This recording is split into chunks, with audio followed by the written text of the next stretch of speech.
Yeah! Hell yeah. So good at this. Can you hear me, Fandango?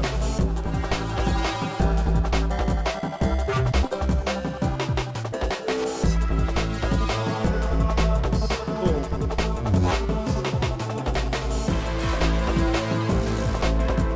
A little soft. Yeah, I'm not going to talk during the thing.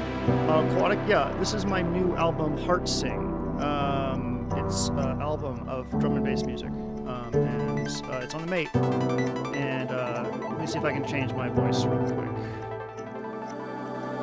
I can't, I cry. Check. My heart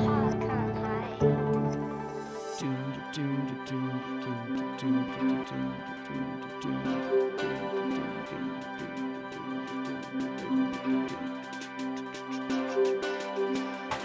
I'm going to give my mic a boost. Just 1 second, please.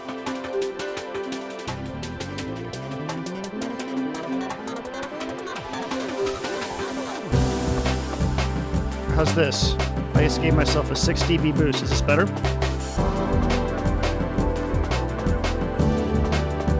How does 6 dB sound for you? Oh, Matthew, great. Thank you so much. I'm glad that you liked it.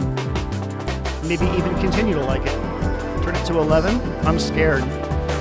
How's this? That's 8 dB. Okay, cool. And as for the question about the Mate, since I will go into all of that.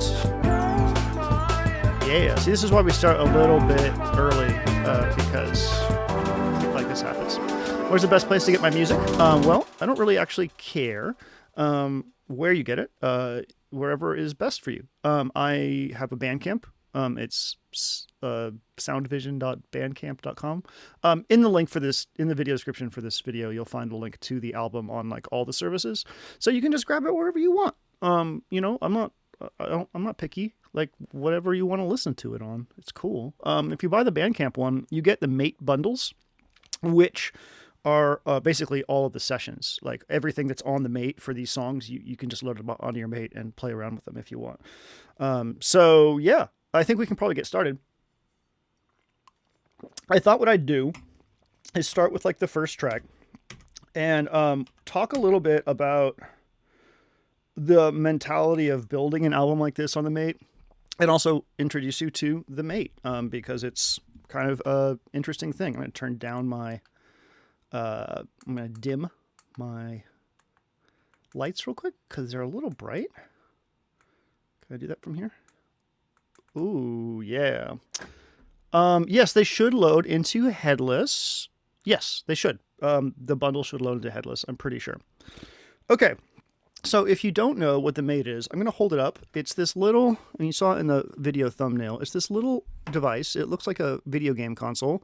I'm doing a really bad job of showing it, but I got so many cables plugged into it right now. If you go and look it up, you'll see what it looks like. And it's a tracker. It's a specific type of digital audio workstation called a tracker. And what a tracker does is, go ahead and move my chat a little bit so I can see the screen here. What a tracker does is it uses this sort of downward moving, let me find like a breakbeat. Oh, this is a great example. So it uses this sort of downward moving, spreadsheet kind of thing here, where stuff like notes and move this over just a tiny bit. I know, I'll get this settled and just talk about shit for a bit. Okay, yeah, it's a Game Boy tracker. It's basically like a series of events, and you can see that I have these events in here, and I'm just going to go from left to right real quick and show you what each event does. So we have note. This is the pitch, volume or velocity. This is the volume of each individual hit. Instrument. This is where things get kind of interesting. There are different instruments here you say listed, and what an instrument is anything from a sample, a sample slice, a sampler, and then one of the synths, or a MIDI track. And you can, instantly switch back and forth between different instruments like this, which leads to some really, really interesting programming. The Mate is very hands-on and very like, oh, you want something cool to happen? Well, you can do it, but you just have to get in there and get your hands dirty a little bit, because every single one of these steps can be like a completely different animal. over here we have these three things called effects, and these are not like effects like you think of when it comes to like reverbs and delays and stuff. Those are built into the instrument. These are things like, let's see, I forgot what button goes to here. I think it's option. I have to hold this thing in my hand, otherwise I like forget how it works, because it's like, it's basically a Game Boy. Option up. Oh my gosh, I cannot remember how any of this works. There. Anyways, here we go.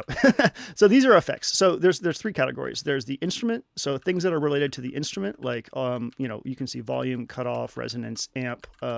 We have things like envelopes and limiters. These change a little bit depending on what the instrument type is. So different synths will have different options here.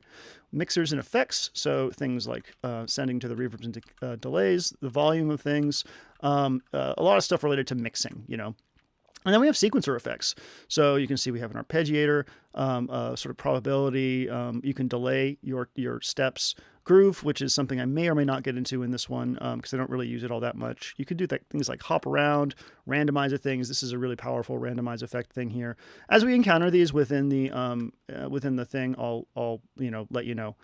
For instance, here I have a, well, I actually accidentally just did that. So right now, this intro section has a filter type change. And so this is changing it to a high pass. This is why there's no bass in this. And I also changed the cutoff to 92. So the intro section, we want the beat like this, but we don't want it to be full fidelity. And then once we go down to like probably here, we get the full beat.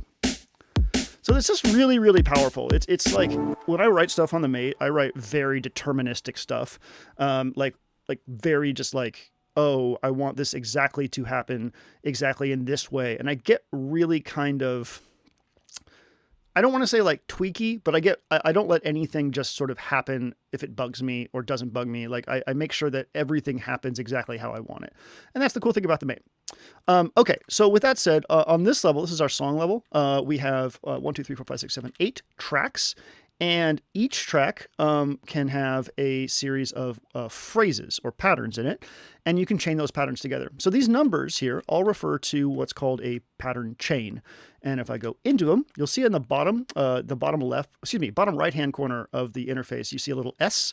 That means we're in song mode. If I go over one, now we're in chain. So you can see that we have 4 patterns chained in here. 1, 2, 3, 4. I can have these be anything I want. I can double patterns. I can transpose patterns in this thing. I work in 4-bar chunks because I think of music in 8-bar chunks. And 4 bars gives me just a little bit of leeway in making variations throughout. So it's like, music for me is like 32, 16, 8, 4 bars. And 4 bars is sort of the smallest like phrase increment I want to work in. So that's why my chains are always 4 bars. We've already seen the phrase, so each one of these corresponds to a different phrase. And then from there, we would go into the instrument for each one of those steps, and then the table, which I may get into. The tables are not terribly complicated, but they're more than a lot of people here probably want to talk about right now. You'll also notice that I have... oh, actually, this is a terrible example of what I was just about to tell you. I'll tell you about an organizational thing in the next one, but let's talk about how I think of how I think of starting a track like this. So if we go into our thing here, you're going to hear this sound. And what this is it's a series of chords from the Native Instruments playbox. And I will talk about, there's a step before what I'm going to have to talk to you about here involving preparation, but I'll get to that in a second. So in here, I have this playbox sample, and it is sliced. You can see we have 8 slices, and that corresponds to let's see, we have 4 chords. Looks like I cut each chord in half, just because I could get some interesting like glitching out of it. So this was the starter of my track. And every single time I started a track, I would start up here in the upper left-hand corner.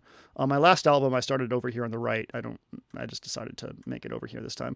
And I would try to get the most evocative thing I could. And this is evocative. It's very chord progression-y and has a lot of vibes. So this was the first thing I want to, I'll try to explain tables in a little bit. Yeah, I need an example so you can understand like what a table would be used for. Okay, so whenever I start a track on hardware, or anything, but especially hardware where I have limited things like the Digitakt or this or whatever, I try to make the most evocative sound and evocative first start I can. Usually with a sample because that has a ton of information in it, meaning harmonic information, timbre information, rhythmic information, and vibe. So that's what this was. I started a lot of tracks with Playbox. And then if I go into here, you'll hear a complementary Playbox sample.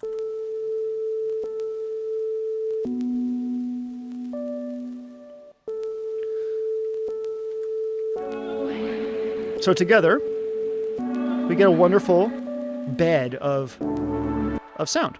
So samples are a big part of my work with the Mate, and that's how I started this. I need to know that the track has like a real soul to it before I really like get into like making beats and stuff. So usually when I started a track, you'd see like these 2 rows start to fill up. The next thing would be like, you know, I'd probably add a beat, but not in not in this situation here. I would add a beat eventually, and we'll get to the beat in a second. Let's talk about this little thing. This is a synth. This is one of the newer additions to the Mate. It is a super saw chord synth, and you can see that I got a little chord right there. It's also set to F minor pentatonic. So you can set chords. You can, you know, create up to like, how many chords? A lot. And you can switch between them. So while we don't have like polyphony in the classic sense in the Mate, we can kind of fake it. And you can also hear the filter, reverb, delay, and chorus at work there, which you can see right here.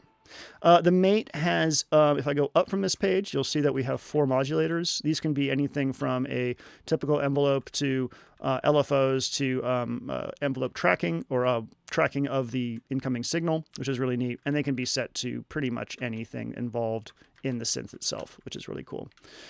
So we're going to build up.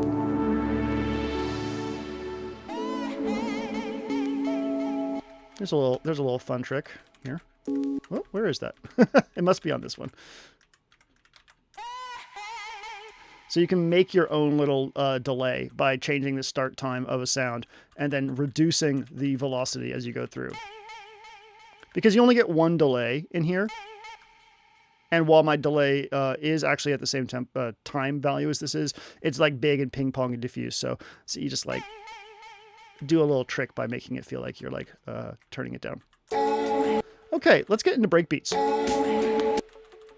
Usually I'd have on 3, and 3 would be like kick and snare, like that. Here we go. So, kick and snare. And usually I'd have like a variation here at the end. So, usually like, you know, 3 of the same, and then at the end a little bit of variation. Just give the phrase a little bit of vibe. Here's a breakbeat. So this is sliced. There's a lot of slicing on this album, as you might imagine, because slicing breakbeats is how you get cool shit, how you get like cool breakchord jungle kind of stuff. So we got about 8 slices. I have a ton of breakbeats on this thing now, because I knew I was going to make a drum and bass album. So I'm like, okay, let me put all the sounds I could on here. Yeah, the slices are addressed here by like having things turned down.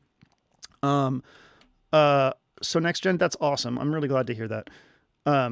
That's great. So you have to go all the way down to C1 to start triggering slices, but it's chromatic. So each one of these is a slice, and you can see how, like, you know, I've got each one of these set to a new slice. And that's what we get from this.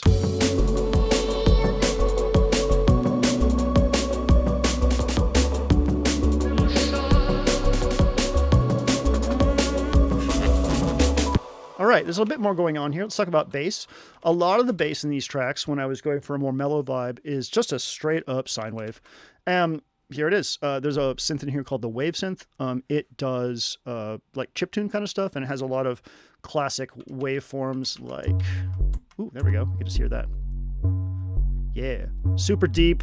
In the history drum and bass video I talked about how like OG Jungle pulled the Akai test tone off the S950 for its sine wave bass. So it's like a 12-bit sine wave. And it just has this vibe, and it's just so solid sub, just and that's what I wanted to do. I want to make sure I had like a good sine wave bass, but I got some chorus on it just because I like the stereoness of that. The chorus on the Mate it's great. I love it so much. And I actually had to low pass this sine wave a bit because it has a bunch of aliasing on it. Well, it does. It has that because I'm driving it right here in the drive section. But yeah, I just turned it down a bit. Give it that like. It looks almost like a square wave that's been like kind of softened. If you look at the waveform up there, it's pretty cool. So big deep bass for that. This 6 and 7 are my like let's add sort of lead elements. So over here we have our big tonal elements like the playbox stuff we talked about earlier. Over here we're gonna have like lead elements. So here's some vocals. And here is this cool chopped pad. Let's talk about this. So this is a pad I made from a contact instrument. And if I go up to my modulation here, you'll see that I have the volume right there. See how that is set to an LFO that is set to exactly, I guess it'd be eighth notes. And it's a ramp down. And it's just doing a cool, like chop, chop, chop, chop, chop, chop, chop, chop, chop, chop. Hi-fi, that's awesome. Great to hear. So this type of gating effect is just something I used to do a lot in this view here. I would like chop it with a start command and move through with effects, but not here. I got those LFOs, and that's what I think really takes the Mate and separates it from like the OG trackers to an extent. And I'm not a tracker expert, but when I was using Fast Tracker 2 back in the day, I did not have access to things like LFOs and filters and all that shit. So at least not that I can remember. Oh God, at least not that I can remember having. So it's nice to have all these really awesome tools built into it. Okay. Here's another hypersynth. And you can see that you don't have to use it for chords. You can use it for stacks. So you can see it's stacked. It looks like it may be a root, fifth, and then octave. And I've been actually using the hypersynth a lot for stuff just because of its width thing, the swarm and width. I'm a huge fan of big, wide saws. So yeah, it sounds good. To get this plucky thing in the Mate, you have to set a envelope to it. You actually have to set an envelope to volume as well if you want it to have a shape. So you're going to use like 2 of your it's breakbeat, not breakmite. I'll do what I want. You shut up. 2 envelopes will give you a classic subtractive thing here. And it sounds really good. I really like it. You can hear the reverb in the background there. It's a really nice reverb.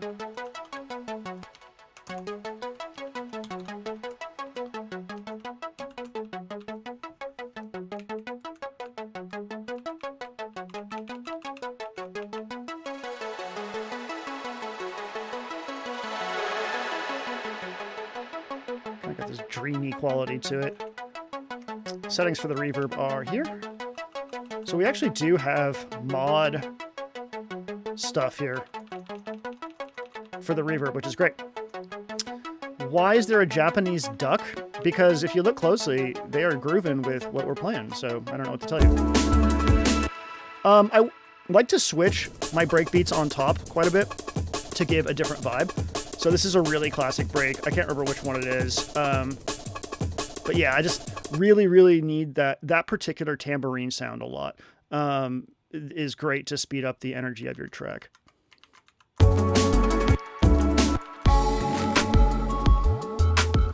Bass is doing some fun stuff here. So because one of the things about trackers that I find to be pretty common that I do is just like, you know, I'm not going to just have a single bass line in here. I'm going to have like, when I want things to get, you know, kind of weird, I'm going to switch it back and forth between instruments. And so here's our original sub, this thing right here. But this and this, these are samples. These are samples from like a drum and bass neuro pack. So I get the best of both worlds. I get like my big sub, and then I get these like nasty neuro sort of fries, these hyper growl sounds, which is cool.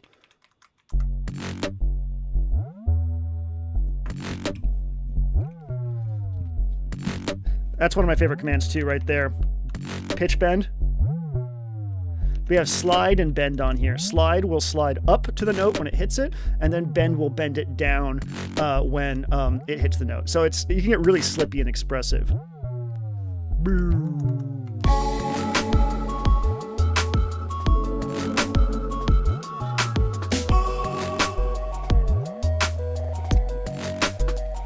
Fast quacker too. I like it.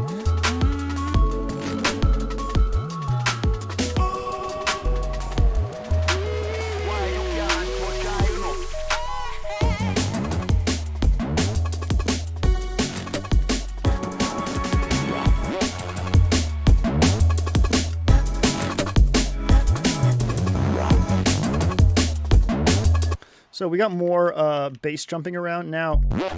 I'm not 100%. These are all samples. Nope. Okay. So you'll hear a lot of switching around here. We have, let's see. What is this? Sorry. Okay. So a lot of this is just coming from the wave synth for the bass line. These are all switching back and forth between the wave synth a lot. So let's listen to this because this is kind of cool.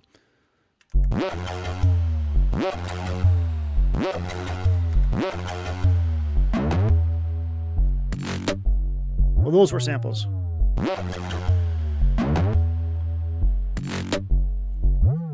So this thing right here is fun because if you go up here, you'll see that we have stuff on the LFO. We have stuff. We have a drunk thing on the size, and mirror. So the wave synth can actually get really, really nasty, in a good way, and can get kind of teary and like kind of feeling. So don't sleep on it for sound design. It's cool.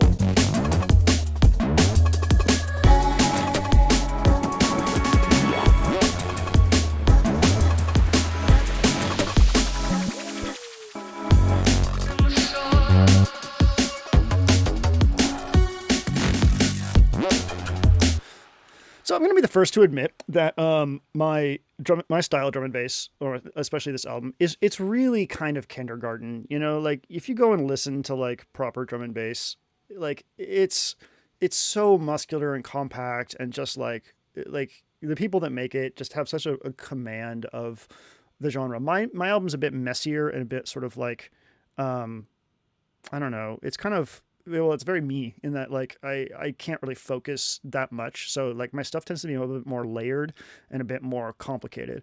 And I've worked on that a lot over the years. Like it's a lot better than it used to be. But my brain likes to hear a lot of things happening at once. And so that's what ends up happening in these things. Nicholas asks, is he using this on the computer or streaming from the device? I'm streaming from the device. The device is plugged into my computer via a USB cable, and I'm using the Mate display app in Chrome. And that's what's going on. So I want to talk about channel 8 here, because this is a really important channel. You'll see that it has very little stuff going on. And that's because this is the channel for risers and crashes. And risers, like this one, oh, that's a crash. How about this? These are samples. Oh, wait, is this one a sample? No, I fucking made a riser in FM synth. I don't normally do that. But yeah, you're talking about 4-bar, 8-bar chunks for these things. And so I need to dedicate a channel for that. Oh, thanks, Random Meteor. That's very nice. I'm really happy to hear that. But so I need those risers. Like I have to have those risers and falls. They're a big part of building energy for me.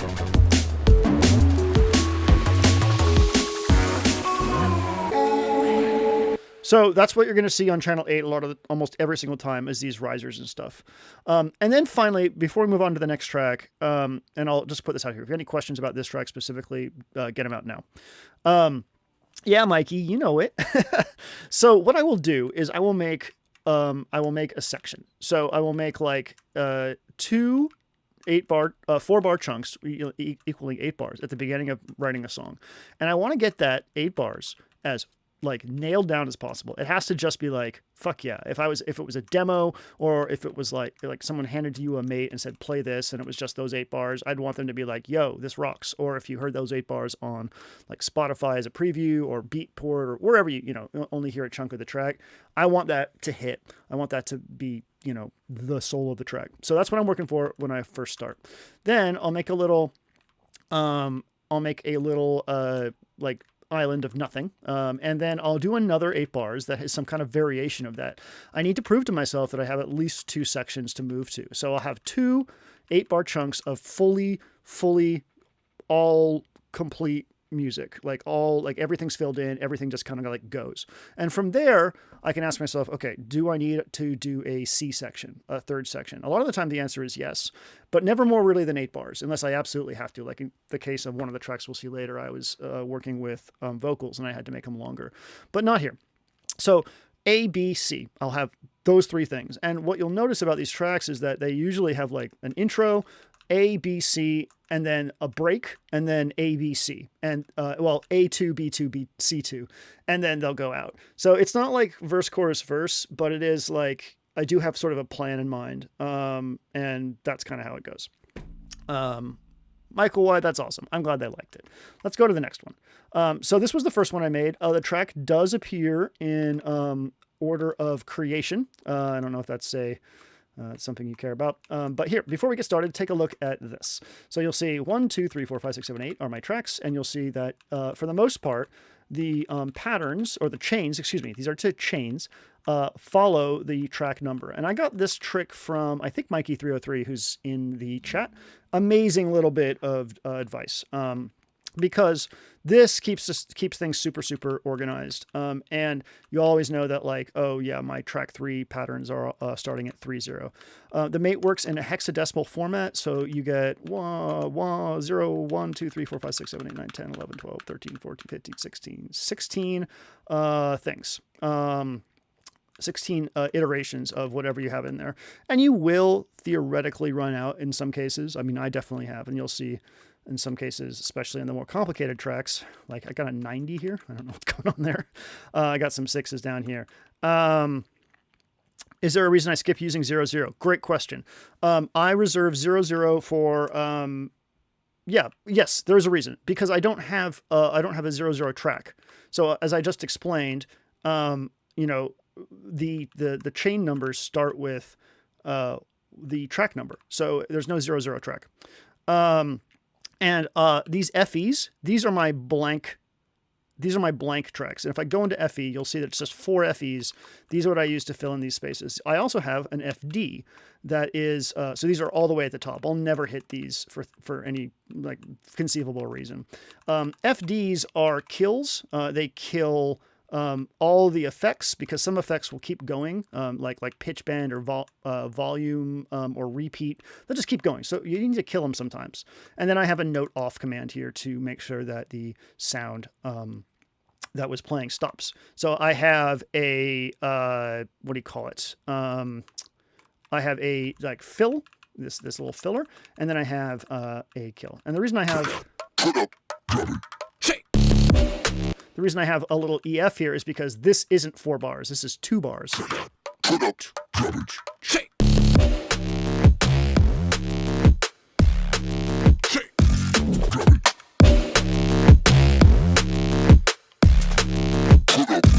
Get loud.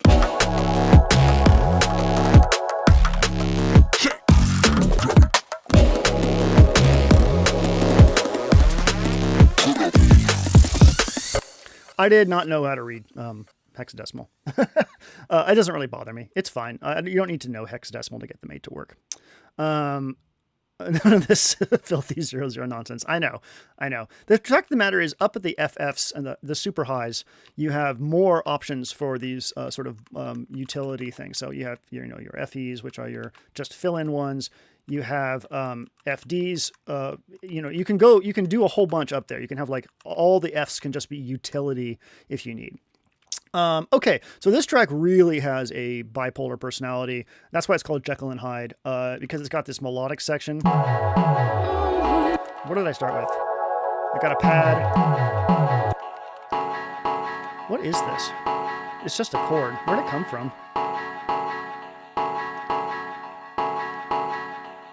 Oh, an old Jungle old sample pack. And then I was like, I know I want vocals. Like, I like Jungle with vocals, so. Wow. So that has like a reverse reverb on it. That's really cool. It looks like I faded it out there for some reason. So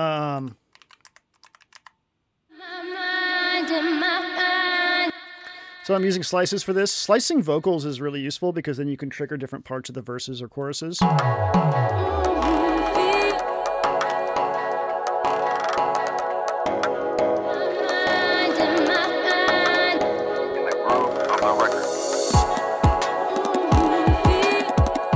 Kick snare comes in. A little baby one. What's going on here? Oh, some percussion. I'm slicing this. Oh, here's a fun one. So you can hear the retrigger command at play here. This is doing some little...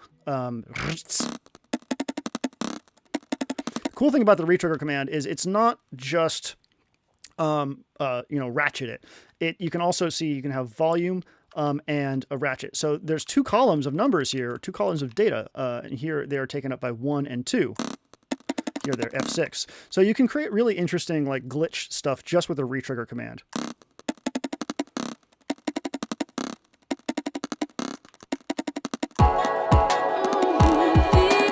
So this is the Jekyll.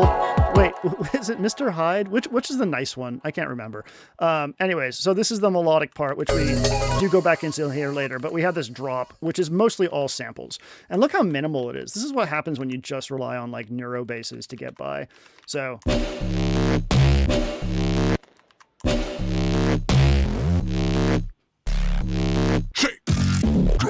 got some little vocals in there. I just put them in with the bass just because it's easier. I knew I didn't have an event there, so I just like stuck them all in.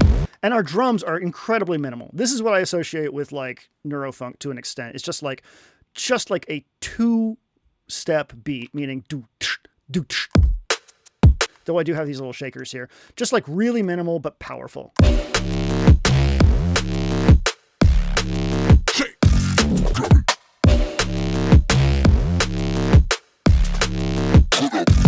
Get loud.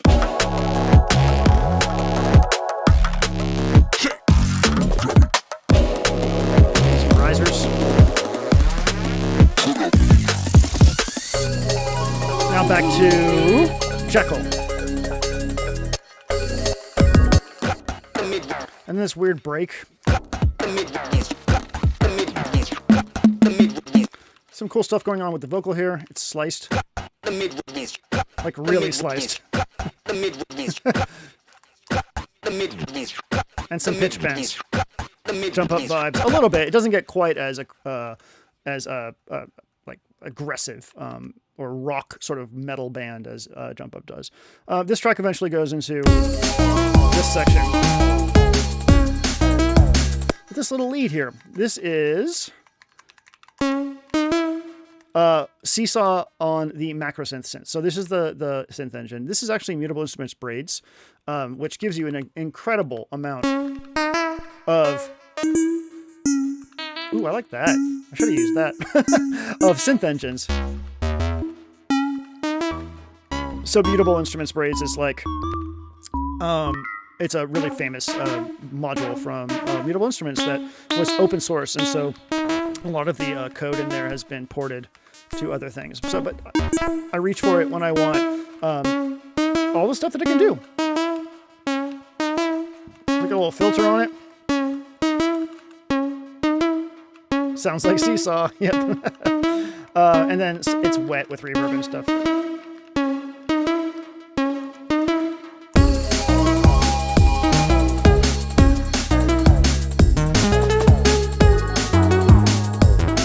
We'll put some weight in the next one. It's Brad.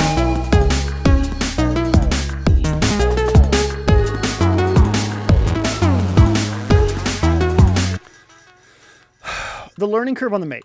That's a really tough question because some people are going to bounce off this like crazy. They're not going to like the style of writing on it. And yeah, Nigel, yes, it chokes the previous instrument. So like the learning curve is what you make of it. Like I'll give you an example. When I got the OP1, I threw myself at it completely. I'm like, I'm going to learn this thing. I took it to bed with me with the manual and just like did a whole, just like every night, like a new track, a new starter. And like, dedication to something like that gives you mastery over it. Practice is literally the thing.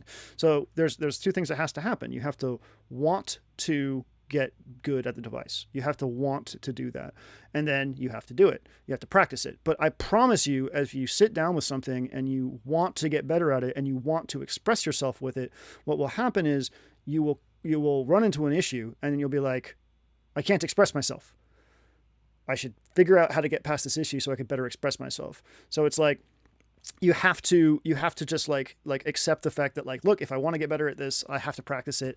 And if I decide that I don't like it because it's not letting me get past that point of like, oh, I'm frustrated, I can't express myself, then you have to ask yourself, okay, well, is it because I'm not applying myself, or do I really have an issue with the device? There are devices that I have learned pretty heavily and then realized that like, oh, I do not want to spend more time on this. Like I've seen the dead end that is this thing. I personally, I personally already had a experience with trackers when I picked this up, and two, I had a lot of musical experience too. So I only had to get to know the mate itself. Getting to know the mate itself is really interesting because of its form factor. It feels like playing a video game. So a lot of all this stuff you're seeing here is straight up muscle memory, and that's pretty fucking cool. Cool. So yeah, Jegasis has a really good point there. They found it inspiring and they got obsessed with it, and now they're really comfortable with it. So it's kind of a difficult question to answer. I really enjoy the mate, and I find it very intuitive, but that's me. That's my experience. Yeah, and like people are saying, read the chat. There's a lot of information going by right there.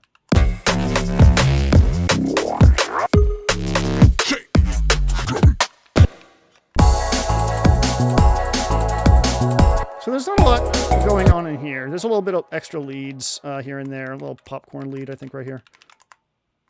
Nope, here. And this is... Oh, it's actually a little sample. I like it. Sounds good.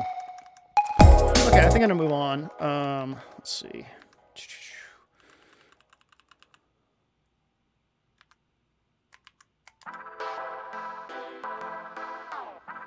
So this track has, I think this is the track that has an issue with it that I couldn't fix.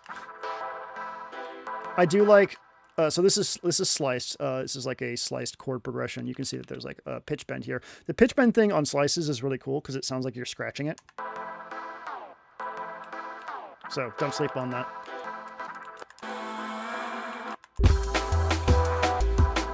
Oh, I remember this track. This track when I first wrote it was called Lexa Problems. I wrote this started this on the train back to the hotel from Superbooth the first day because I forgot to take my Lexapro, and I'm like, oh no, I can already feel it like starting to suck. I had like arrived and I had just met like a bunch of people that I'd only seen on YouTube, and I'm like, oh god, I'm gonna turn into a fucking disaster if I don't do this. So I'm like, let me give myself something chill to work on as I head back to the hotel and grab my shit. I'm glad I did. It was a good day.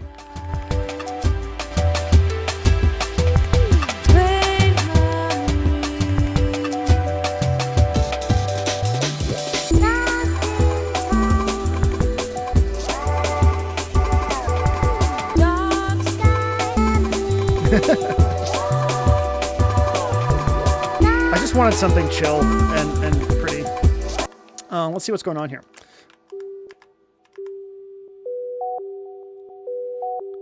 Yeah, I agree, Ramamir. It's a huge, huge, huge thing. Deluge live with questions one day, please? Yeah, I can do that. I actually have a live set that I could play for you guys. I need to set it up. So what do we have here? We have some kind of little riff that I've chopped up. synths. This is the wave synth sine. Sounds got that nice crispiness to it. That's not a normal sine. You can see up at the top it's aliased, right? Like so, it's got a nice crispiness to it. You can see here I've used the mixer command to send one note to the reverb. So that's stuff you can do, which is really cool. Otherwise, the entire instrument is dry.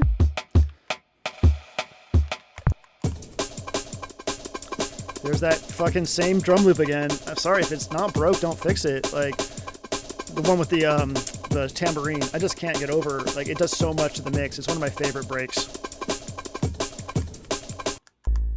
There's our exact same bass from before. A very classic fucking jungle pad. It sounds so good. Those notch filters and phasers on those things, I love them to death. And we got these cassette vocals. You can see I'm using start here to change their position.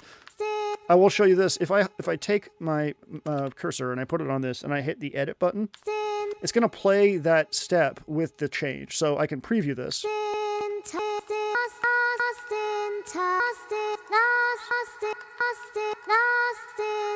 Which is really, really useful. So if I came over here and I did another thing, like I could do reverse.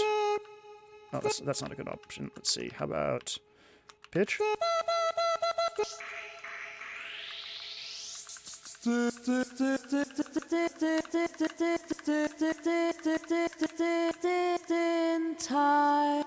So, very useful when you're doing shit. Dark sky memories. Dark sky. Also, I just repitched these around the vocal, so you can see this goes up to an F. So you can do a lot with starts, times, and pitch. And that's why I didn't slice this one, so I wouldn't have to use like a pitch command here. I just want to show you also, if I go into here and hit edit, I can set slice markers in here. So I can actually slice this up exactly how I want, which is pretty cool. The familiar sounding break I use. Okay, so that's a really good question. The problem is that in this context, it is from the K-Rock. No, it's not Amen. I think it's the Think break. If you give me just a... Oh, I can't. Over there. Let me look up on my phone real quick. I think it's the Think break. Let's see.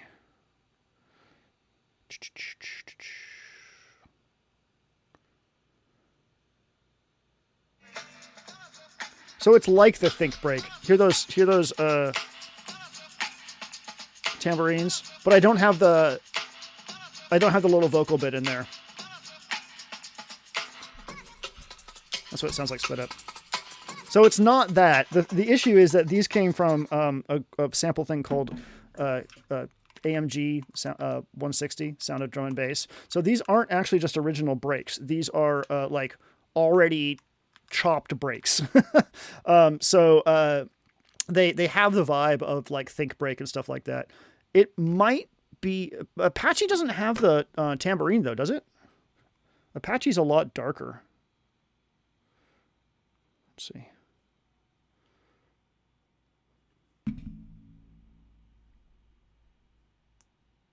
Oh, okay. No, it's not Apache. It's absolutely not Apache. Anyways, if I go back in here, we can hear some more. You can hear these are like composites of breaks. There it is right there. That's Think. That's got to be the Think break, but rechopped without the vocals in it, I think. Might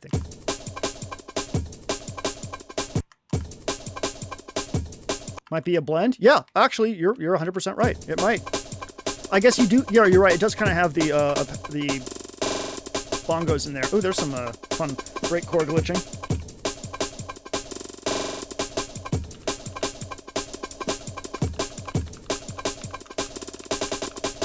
So that's what it sounds like when you mess with the ticks. Ticks are the underlying timing value of the mate. There are 6 ticks for every 16th note, and that's because MIDI clock works at 24 pulses per quarter note. So MIDI clock is sort of the underlying clock for the mate, which means you're not going to be working in an octal sort of situation. You're going to be working in a, divide 24 into, your even steps. So it's a little confusing at first, but it's fine. It works out. Let's see.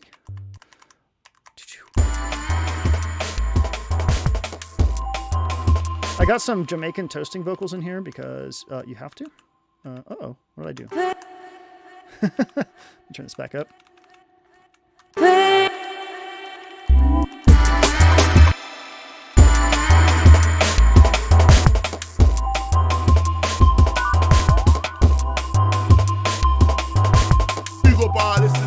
Don't come too tough, you know.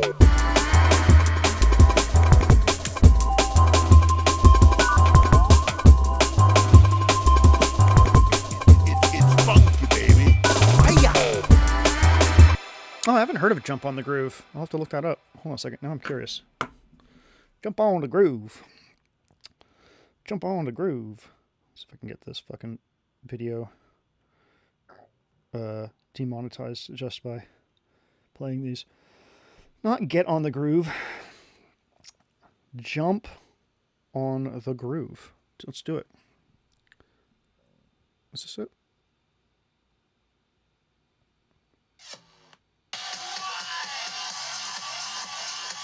Whoa. No, that's not it, but it sounds fucking great. What are those chords? All right, I couldn't find the break, so let's go through one by one. This. So there's this old sample thing. I think it's from Loop Masters. Yeah, called Bop Minimal Drum and Bass.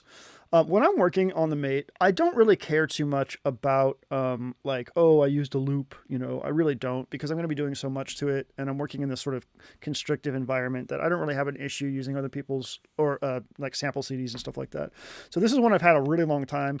It's kind of interesting. It's like acidy. Like if I go into bass loops, it's like weird tiny acid drum and bass. It's really unique. Like, I don't even know what type of drum and bass this would be, but it's really up my alley. I found this decades ago, and I'm like, oh, I'm going to bring it back for this. So that's what the chords are there.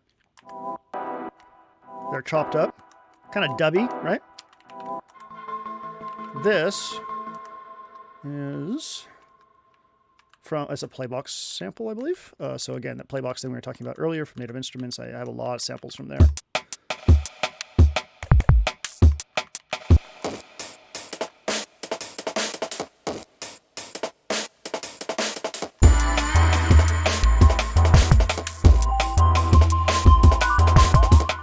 Oh, okay. What I really like here is this. Wait, where's that happening? Is it?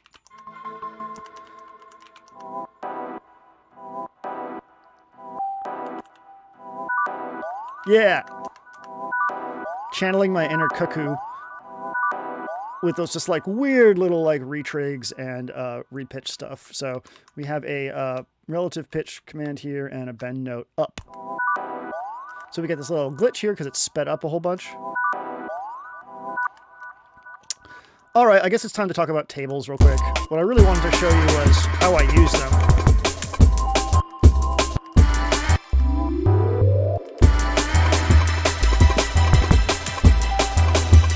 Where's that pad coming from?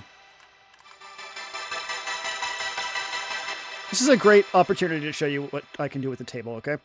So right now, this pad is using this volume LFO to chop, just like we did earlier. So I'm going to actually turn this off. Okay. I'm going to come over here, and I'm going to go to my table. So that's the last thing over here. And, oh, I'm already using it. Hey! Okay, so this is a really simple way of using table. I am repitching the table. So what a table is it is a like little thing attached to every instrument that has the same number of steps as a pattern. And by default, it goes at the rate that the mate's internal clock does. So 24 things per second, which is why you're seeing it go so fast. You have notes, you have volume or velocity, you have 3 effect channels. You can change the rate the table goes by changing this. So at 6, it's going to be 16th notes. And what happens is every single time that the instrument is triggered, the table starts at the top. And what you could do here is I can use these in any way whatsoever. Like any of the effects that we had available to us before, I can put in here. So think of it as a whole nother set of modifiers that are attached to the instrument. Now you can change tables per instrument. You can like assign a different table. You can get really, really granular and crazy with it. But just for the purpose of here, let's see what happens if I fuck around with this. So the first thing I have here is this pitch command. I'm transposing this up 2 semitones, and that's so when I put it in here, I don't know why I did that. I think I was trying to make it so like I could keep it in key, so like I might be in A minor in this. So what I did was I pitched it up in the table a little bit, or pitched it down, so when I came in here I could put the right note in. I know that seems really dumb, but like it just helps my brain a little bit. This hop command hops to the number over on the far left in the chain, and so what you'll see is that these 3 things can move independently. So I said hop 1, so it hits the pitch, and then it hops to this one and stays there. If I didn't do that, listen to what would happen.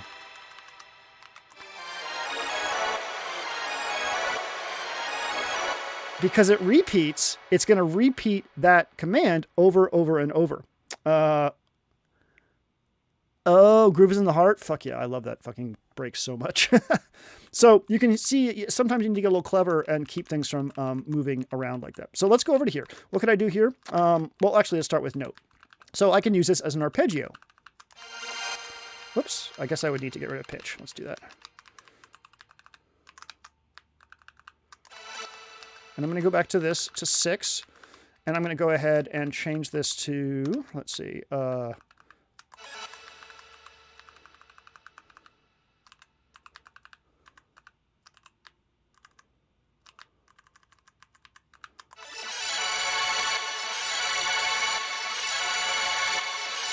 so you can make arpeggios in this, and they will transpose to whatever you do with the root note. So this is really great to do on like, if I came in here and changed this to, I'm just going to fuck this all up right now. I'm going to change this to a different thing.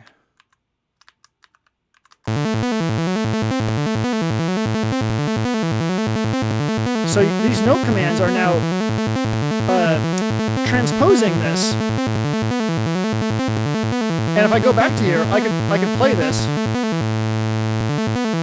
I have to have the right instrument.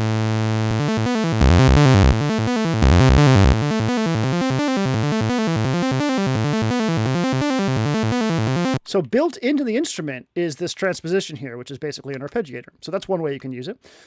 You can have you could have your note fade out here. Like you could do this. And then you put a hop command here, and you just pin it to A. So you can use it as a sort of weird little envelope. One of the ways I really like to use it is to add vibrato. So I can come to this effect right here, and I can come in and add pitch vibrato. So what I'm going to do is I'm going to, right about here maybe, start to increase this. So depth up, speed. And I'm going to go ahead and shorten this even more.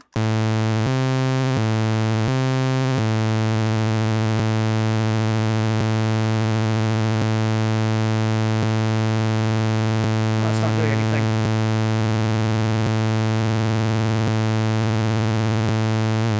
Oh, there it is. Yeah, it's like a really feature-rich, really feature-rich envelope. So you can hear I added vibrato there. Check this out, though. This is fun. So without having to do anything in the main, yeah, it's a tracker within a tracker. Totally. That's a great way of doing it. So watch this. I can come in here and I can go into, since this is macro synth, I'll come in here and I'll go to oscillator shape, which I believe is the which engine is used. So 00 is the seesaw. So what I can do here is I can say random, this one right here. And I will just go ahead and randomize this as much as possible. I think this will work. So I'm going to hop to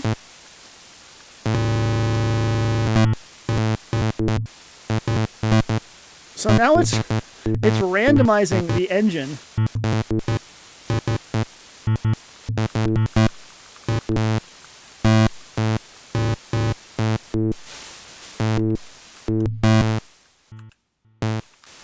And we can come in here and also like randomize the timbre and color.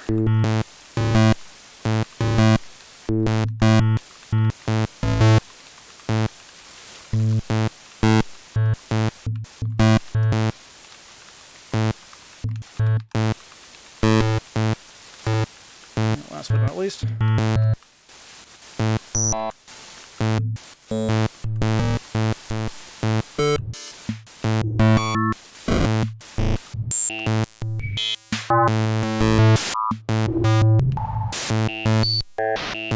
If I come over here and I set this to ramp down, trigger, re-trigger, change this to 12 steps, which is an eighth note.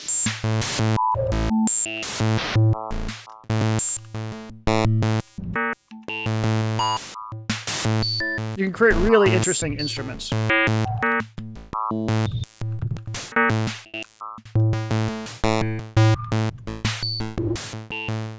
So that's all with just a table. They're like Mikey said, they're like a or whoever said, they're like a extra automatable thing. And you can just think of it as like, oh, I'd like to do more to this thing that's related to the instrument. I want the instrument to have this inherent automation to it. And then you can use a table for that, and just know that like table ticks are the thing that that determine how fast it goes. The rate thing. Okay, so the rate is based on ticks, and ticks again are the underlying 24 pulses per quarter note that the mate runs at. So in the groove pool and in tables and all that stuff, if something is at one tick, it's going to go at 24 pulses per quarter note, which is really, really fast. Yes, this is live, Lumarama. So if you want to get like 16th note, you want 6 ticks. If you want to get an 8th note, it's 12 ticks. So it's a little weird math, but it's worth getting to know because it's a big part of how do you get like shuffle and other things on the track. All right, so here's a track with vocals. This was an ambitious track that I grabbed vocals from a Native Instruments library called Polar Flare, which I really, really like. And I'll just let it play for a second.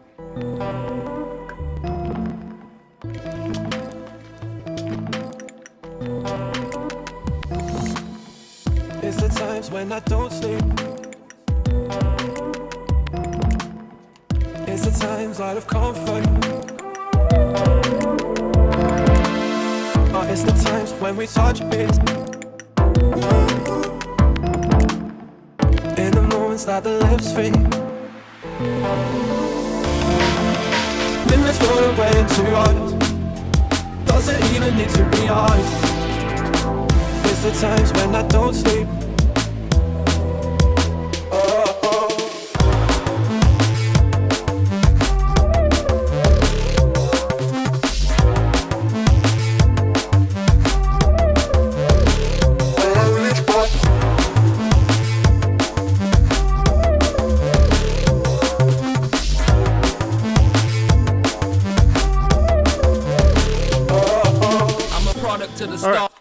So how do vocals work in here? It's the times. Each one of these, I believe, for them. Oh, looks like I used some start commands here. So these, this is one sample, I believe. And I actually, when I first started this track, the original vocals are down at like 120 BPM, maybe 115. And when I first started making this track, and you can hear this in my Super Booth video when I played this sort of interstitially, like I had the vocals pitched up so they would actually fit the rhythm of the track because they were too slow. And I was basing the track around the pitched up version of the vocals. And yeah, that didn't I didn't want that. They sounded weird. They sounded cartoonish. So I actually I took the vocals, brought them into Ableton, excuse me, and I conformed them to 170 BPM, which all the tracks in this album are 170 BPM. I'll get to the rap verse in just a second. And so I exported them. I prepared them for the mate, for this track. And a lot of stuff actually ended up happening that way. So don't be afraid to like go and use your DAW or whatever to just get your sample perfectly how you want it and bring it back. There's absolutely no shame in that. This thing can't do time stretching in the traditional sense that Ableton can, or warping. So, if you really want to put the vocals in here and do like specific stuff, you may need to use your DAW to get things working. I used a combination of my DAW and a loop cloud, because they had some editing capabilities in there that auto conform samples that I downloaded in there. So like what I would do is like and the rap vocals came from this. Let me play those and I'll tell you how I got those, how they are. Product to the stars igniting a light beam that split between dreams and snares, some nice kicks. The government see me as an unemployed statistic. No suit and tie, hi, sorry Mr. Coffee and Biscuits. I got an idea that's out of your jurisdiction, traveling my mind further than physical distance. Never recognize a queen that never spoke the truth. Never bow to a king even if I owe him loot. Middle finger, I took the jewels like a DJ who never paid the dues but still played the tunes. Like a kid who never felt pain but still played the blues.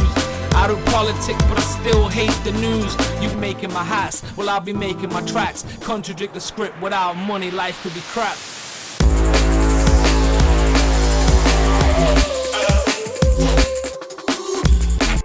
Okay, so same deal with the vocals. They are, I believe I'm using the start command throughout to get it to start on the place that I want. But these vocals were conformed in Loop Cloud. So what I did was I got a sponsored video from Loop Cloud a while ago, and I got a shit ton of credits. So I'm like, oh, I got like into this track, and I'm like, oh man, I want like to get... One, I want to get some orchestral stuff and some acoustic stuff to put in here. And two, I want a rap verse. So I went over to Loop Cloud, and this isn't an ad for them. I'm just letting you know like how this played a part in it. And I basically used Loop Cloud to conform stuff that I found that I wanted in here to 170 BPM and the key that I wanted if I needed to, and just exported it directly from there and pulled it onto the mate's SD card. So this skipping Ableton and having to like use Ableton to adjust the stuff, and also being able to browse for content while I looked exactly for what I needed, was really, really helpful, because I had this vision. I'm like, I want this to be big and epic and have like a rap and this orchestral stuff here, which I think really, really, it's got that Streets vibe here. Well, first of all, this piano is fucking rad. I think I'm using slices there, but like this shit.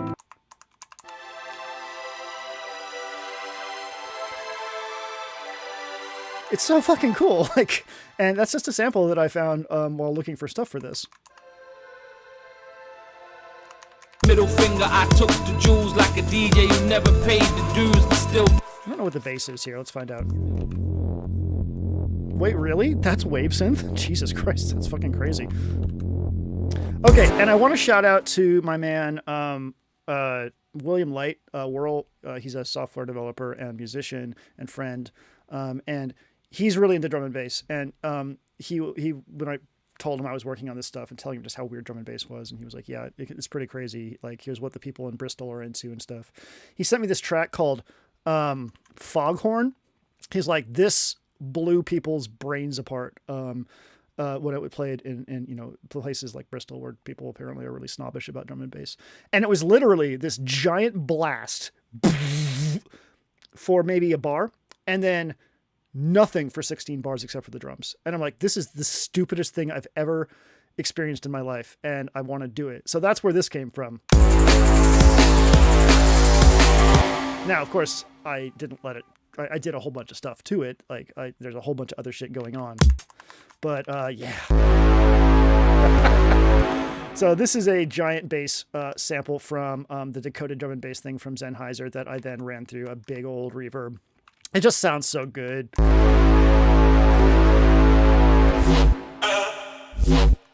Then some more neuro stuff plus vocals. And it's just massive.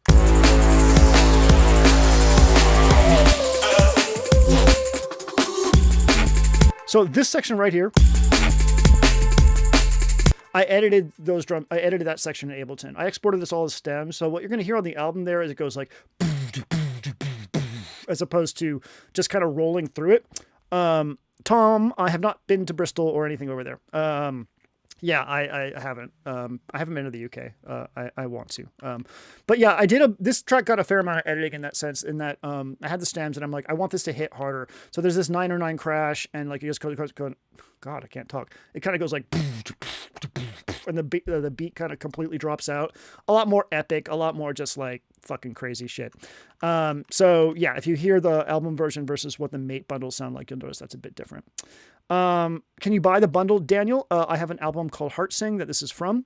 It's, if you go to the video description, you'll find a link to it on all services. What was I going to say? I'm looking at the chat. My brain just fries. If you buy it from Bandcamp, the bundle comes with it. So, yeah, needs more loon though. It really does. It's the times out of comfort where feelings muster. In the moments that the lips speak. Okay, I have a question for y'all. There's enough people in the chat now. You got to tell me, what is this type of break called where it goes do do ch, do do ch? It's so like, it's like 1, 2, 3. It repeats on the 4th, 8th note. Is there a name for this in drum and bass? Because it's like a thing, right? Like it's a total thing. What is that called? Where you break the beat like that? If there's a name for it, please let me know. There has to be a name for it. In the moments that the lips speak, even though the thoughts lit. It's the times when I don't sleep. Because like 2-step is like so what is like, what is that called? What is it? In this world where it's too hard, does it even need to be hard? You can hear some massive hypersynth chords here. Oh, it sounds so fucking good.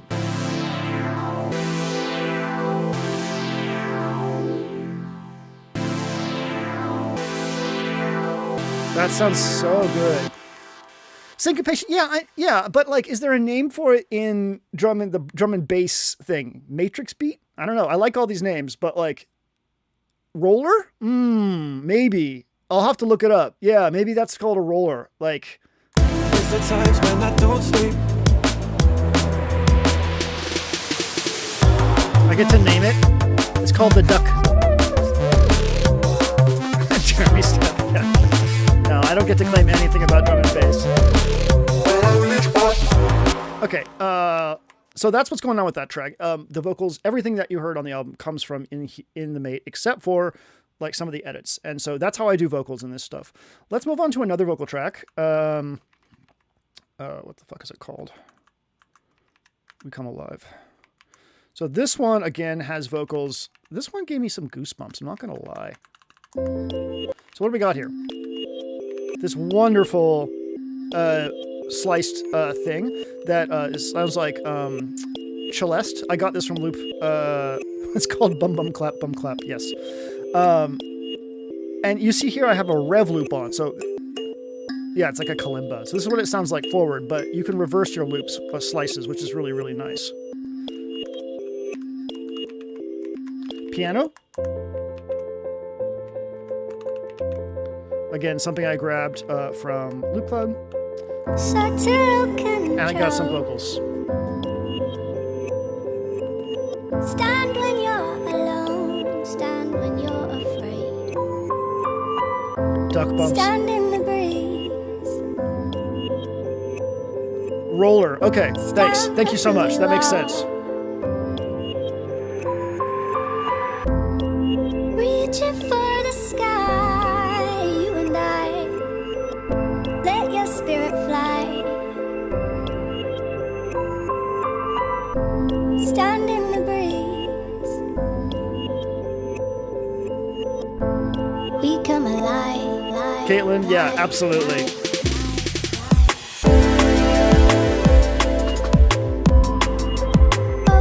So this is this is what I consider a very modern drum and bass beat. There's no break. It's just small, really tight hits.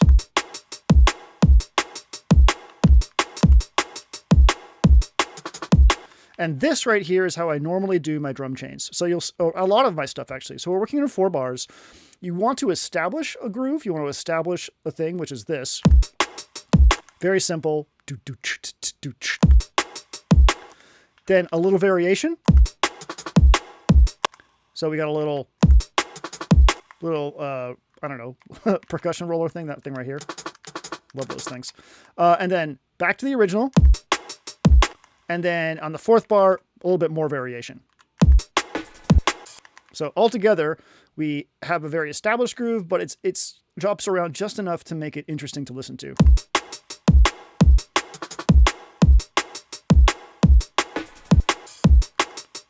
And then here, I have, on the 8th bar, a bigger variation on the last bit.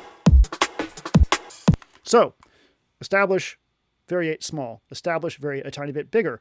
Establish, same variation as the previous one. Establish, and then big variation to get through the last of the 8 bars. And then at the very end of 16 bars, you like go for a big variation. So, some kind of empty plus a fill. Follow the light.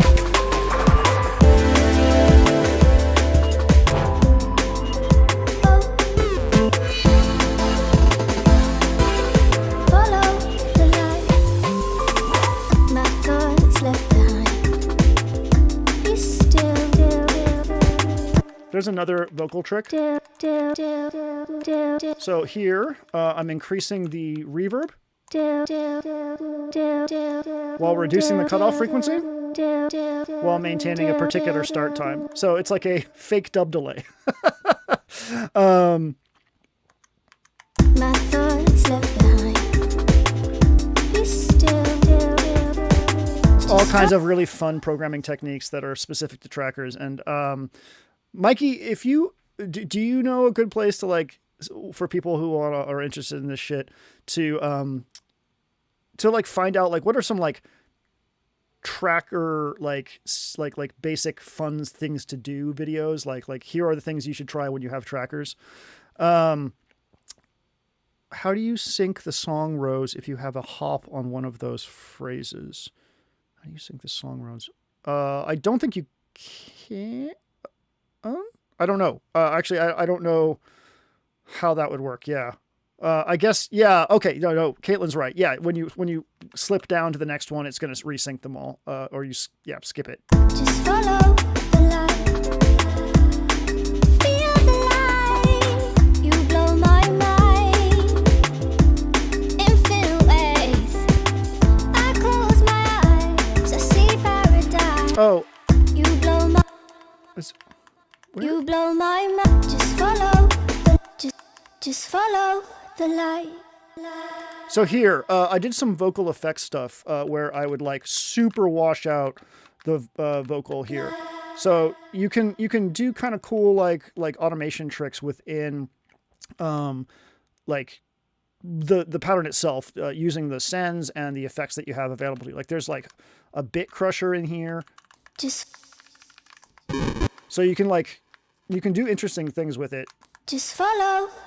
There's distortion, so you could totally blow out the reverb and distort it and get a really cool effect. The cool thing about this section right here is that when you turn dry all the way down, these still send. Like, so I could do this. And you can hear that, like, now we just have the wet. So you can have something that's just chorused or just delayed or just reverb. It's really great. Just follow. I close my eyes. I see paradise. Live from your heart, become a light.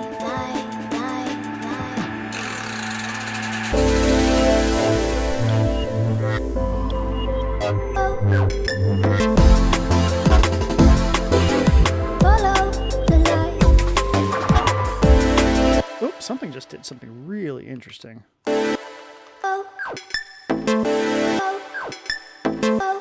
Here's a good example of how you can use instrument changes like crazy in one pattern to get all kinds of really, really cool stuff. This thing switches around a lot with sounds.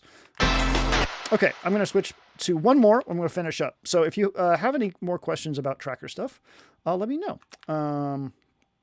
I want to, yes, let's change this. I love Plaid. Plaid's great. I'm going to go to Heart Sing because I think this is the best fully realized track on the album. And of course it was the last one. So this one starts with stuff from this Native Instruments thing called Arcus. And we got a little cutoff ramp here. It's a ramp down. So we're adding movement to it that's rhythmic based on this filter. So you can instill rhythm on a sound by using a rhythmic filter.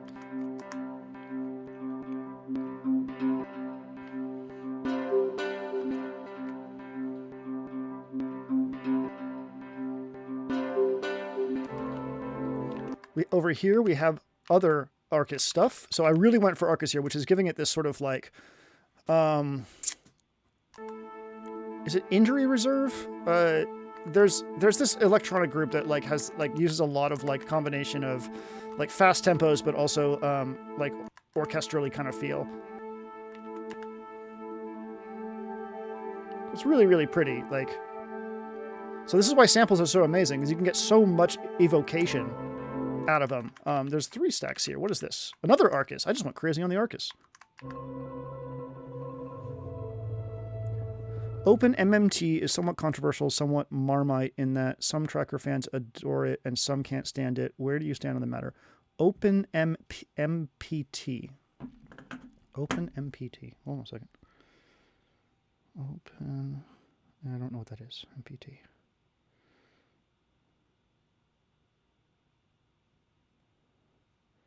Why is it controversial?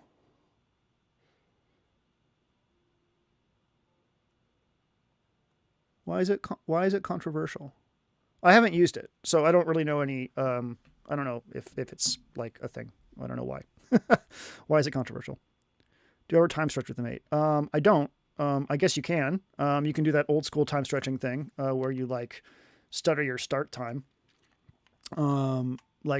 But no, I don't really do a lot of time stretching.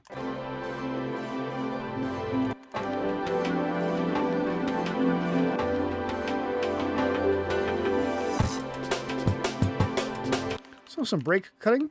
I just love sliced breaks. You'll see I follow that same pattern here. I have establish, and then establish, and then variate, variate. And the reason you see like really late chains here, 93 and 55, is because I didn't decide to variate this beat until much later into my process. I don't worry about what number phrases end up on. Do you modify loops to different BPMs to be able to use them on different songs? I kind of just go with the flow. A lot of what I like about working on the mate is that like I pick something that works for right then. And that's the decision-making process. With this album, I did iterate a little bit, and then I got to the point where a track was like almost there, and I was like, it just needs a little bit more. And then I would go over to my computer and pull new loops over or new sounds over, or edit some sounds and get them ready. But I really like loading the mate up with my purpose. And in this case, I'll go and show you my samples for this. In this case, it's all drum and bass. So I'll just run through my samples real quick. Let's see, that I put on this. Okay, from the top, we got down-tempo vocals. I had to have vocals. Some of these don't play. None of these play. You blow. Oh, there we go. We come alive. So these are the vocals from We Come Alive.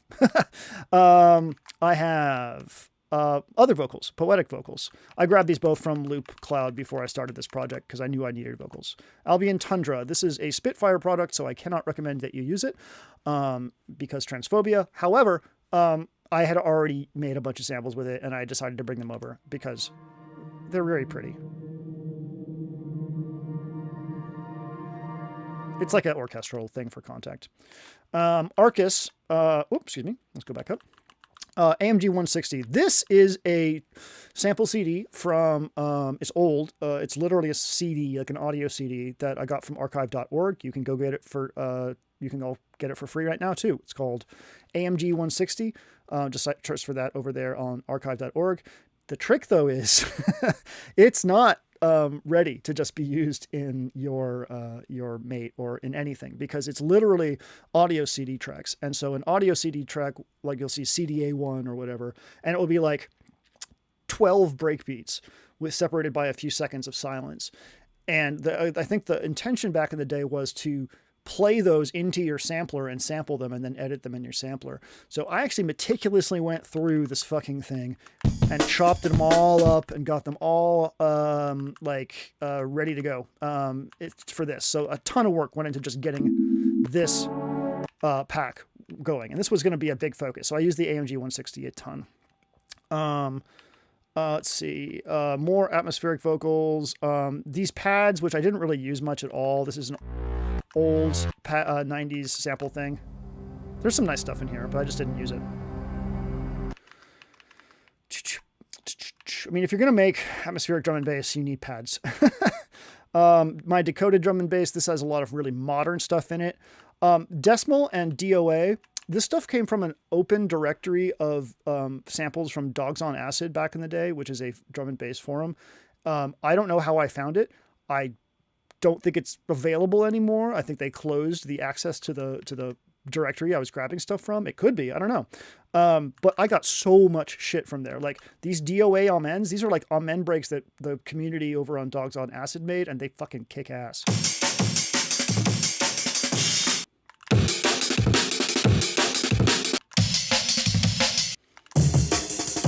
If you ever want to like hear just like the variation in fucking amen breaks. There's also this great, where is it? Is it decimal breaks? No, where's that break for? Is it here? Oh no, this is old stuff. I have this. Where the fuck is that one folder? Oh, it's the Kulu jungle breaks. This thing. These are like actual, like from tracks, I think, like, you know, Akya, but these ones, you know, I might have sampled one. I really like the Rubber Johnny break. Where is it? I don't have Rubber Johnny. This one's fucking kick ass too. Oh, it's down here. Rubber Johnny break. Yeah, that's so fucking good. Anyways, so breaks, it's just full of samples I knew that I was going to use for this, plus a bunch of Lego Velt stuff. If you don't know Lego Velt, it's a really, really great electronic artist. He has a bunch of amazing free samples over on his website. So if you Google Lego Velt samples, you will find some really great synth stuff. Could I make them available? I don't really feel comfortable doing that because they're other people's work, you know, like I don't know what license they exist under. So unfortunately I can't do that. Okay. So that's that. I think I'm done showing this off. We've been doing for about an hour and a half. Do you guys have like a question time? Do you have questions about the mate, how it works, what's going on? Like, you know, I'll just turn this down. We could just hang out for a little bit while we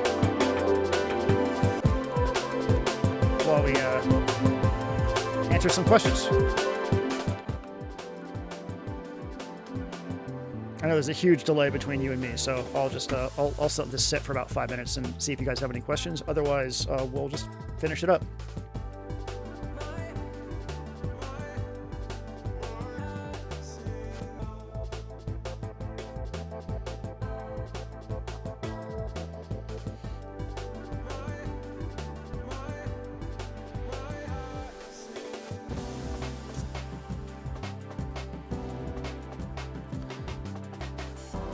I have not killed an SD card. You can hear every once in a while that there's a little bit of hiccuping, but when you export stems, that's not a problem. Pegasus, I do not. They asked, when bundling stuff for your albums, do you keep track of licenses of the samples you use? I don't. Well, that's weird. I shouldn't be doing that. And the reason for that is just because sort of like ask for forgiveness, not for permission. It's very complicated to do that stuff. And I don't steal shit, you know, like if I'm going to sample something from something, you know, okay, let me put it this way. I'm not going to steal content from like an indie musician or something like that. I don't feel comfortable doing that.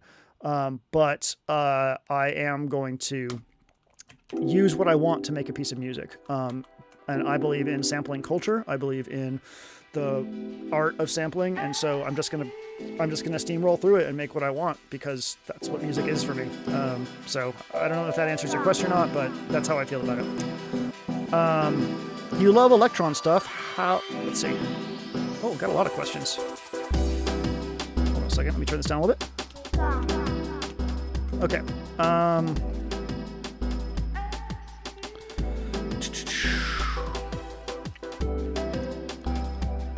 Generative stuff on the Mate. The first, I haven't tried it. And by generative on the Mate, what you're going to end up doing is using like probability and hop commands and randomized hop commands to like create sort of a evolving soundscape. It'll be semi-generative. You still have to sort of tell it what to do. The very first thing I did with the Mate was an ambient semi-generative track. And it's over on my second channel, Red Means Recording Ambient. If you go over there and search for Mate, you'll find it. It was okay. I haven't decided to do I personally feel like when it comes to ambient, I'd rather use 1 modular, 2 VCV rack, or 3 of the electron boxes. That's my take.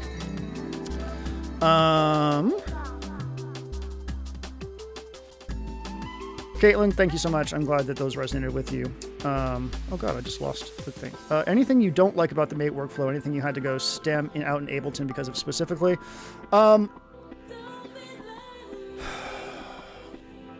No, so I'm gonna just like the Mate is very, very good at what it does, and as long as you understand that it's not going to do everything, it's great.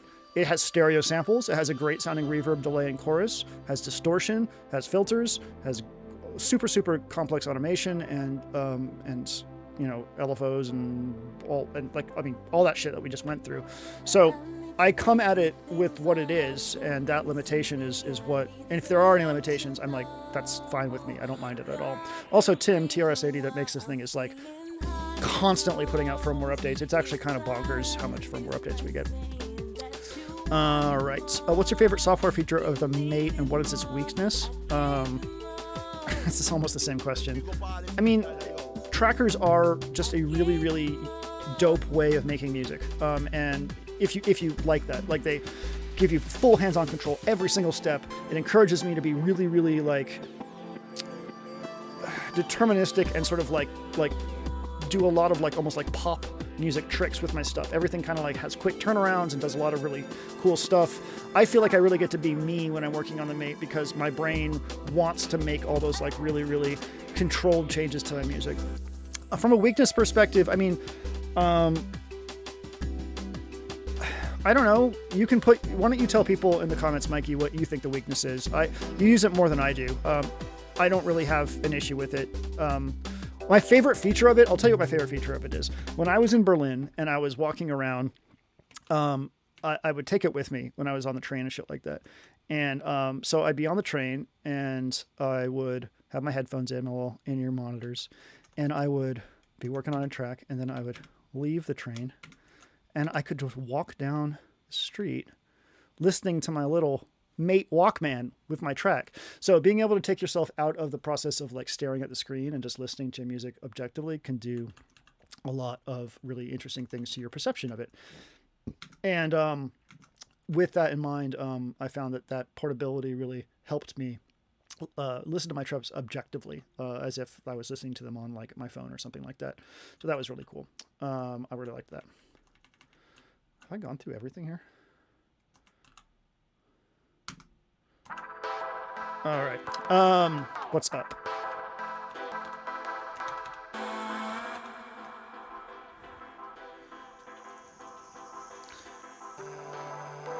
Thank you, Hexwave. Mate UI, one of the easier trackers to pick up. Certainly easier than Renoise. It's modeled after what do you call it? LSDJ. So I think it has a really good precedent. I personally find it very intuitive. Dennis Elias asks about getting into modular, small, smarter, stiff, or start with VCV. I think either would be fine, honestly. I think they work well in conjunction with each other, honestly. VCV is really, really great to experiment with modular ideas that you can't do in your hardware because you don't have like 25 LFOs or a billion quantizers or whatever. But and hardware modular like really makes you like engage and experiment with this hands-on sort of like play thing. So I think you should do both, honestly, if you have the money. If you're really stretching yourself from a financial perspective, then just use VCV. But there is something to be said for the physicality of patching and touching. It's really, really, really powerful. Let's see. Can the Mate live along other side gear for Sweater live performance, or is it better as a standalone creative tool only? So, Mikey303 in here, he plays live shows with it. I can't remember exactly what he does. I think he has 2 mates and like a baseline generator or baseline synth and a mixer. He plays live with it. You can do live stuff. You can actually do live pattern. There's a live mode in that song thing here. If I go like, I thought it was shift. Oh yeah, this is live. So in live mode, I can choose patterns like this. And they will play, and then I can choose a next pattern. Like that. So there is the ability to play live in here. And one of the instrument types is a MIDI thing. So you can actually send MIDI data out. I have a video coming out soon with the new noise engineering MIDI to CV converters where I use the Mate to sequence modular, and oh my god, it's fun. Using MIDI CC outs to like make plates change its all of its parameters at once is really, really dope. So that'll be out soon. Have you found a slick way of sending sounds out of the Mate for external processing and then getting it back into the Mate? I have not. Nor do I think that would be something I would try. Let's see. What else are we missing?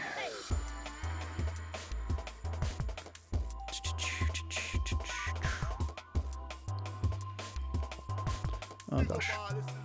Let's see what else we got.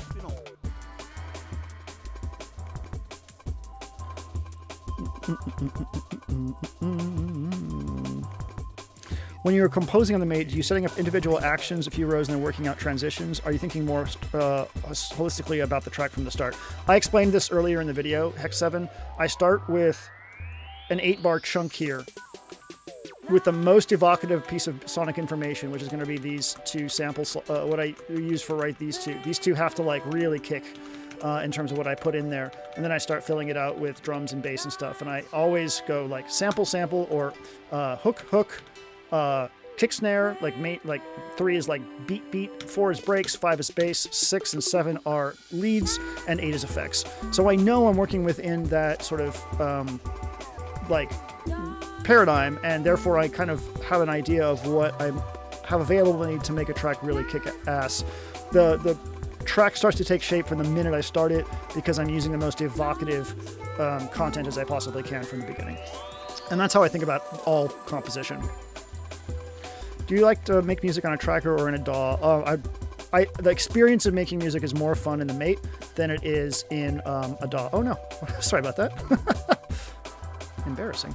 The experience of making music is more fun on the Mate than it is the DAW, but I don't hate making music in the DAW at all. It's fine.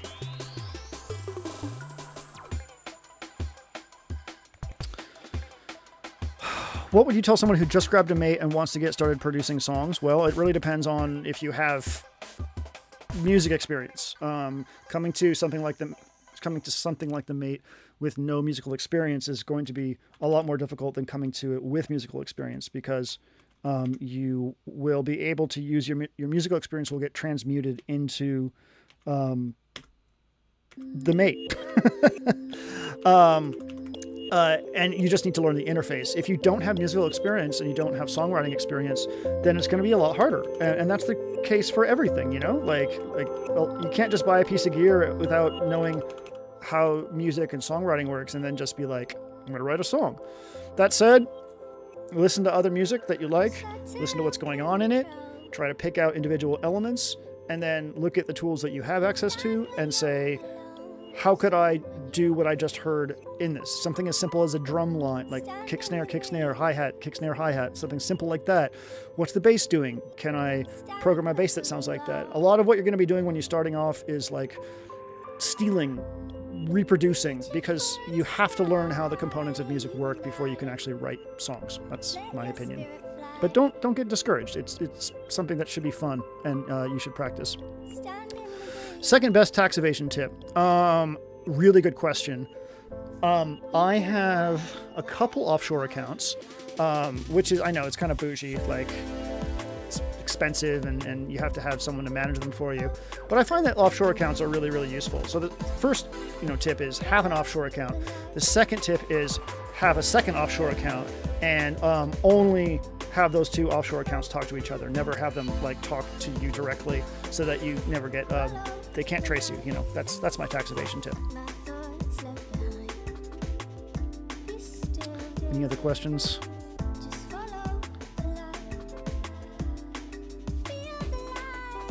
I'm looking for questions. Okay, I think we did it. Thank you all for coming. This has been great. I'm really, really happy that we got a chance to share this with each other, and you asked really good questions. And I hope that you have a wonderful rest of your week. I may be streaming some more. This is my week to do YouTube stuff, and I'm not really feeling like filming anything, so I'll be streaming probably a little bit more.